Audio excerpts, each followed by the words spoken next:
तो फाइनली दोस्तों आ चुके हैं फिर से नए वीडियो के साथ। तो आप भी हैं खेसारी लाल यादव जी के फैंस, तो वीडियो के लास्ट तक बने रहें। हेलो दोस्तों, नमस्ते, आपका स्वागत है हमारे यूट्यूब चैनल पे। आज हम बात करेंगे खेसारी लाल यादव के नए गाने के अपडेट के बारे में।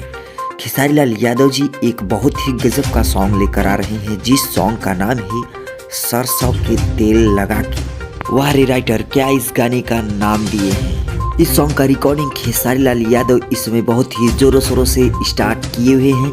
यह सॉन्ग आप लोगों के बीच में बहुत ही जल्द आने वाला है। इस सॉन्ग में पूरा खर्च 18 लाख रुपए लगे हुए हैं। तो आप लोग इस सॉन्ग को आते ही बहुत ही ज्यादा दुलार प्यार आशीर्वाद बरसा दीजिए। तो आप भी हैं खेसारी लाल यादव जी के फैंस, तो हमारे वीडियो को लाइक कर दीजिए और चैनल को सब्सक्राइब कर दीजिए और बेल आइकन को प्रेस कर दीजिए, ताकि मैं जो भी नया वीडियो अपलोड करूं उसका नोटिफिकेशन सबसे पहले आप तक पहुंचे।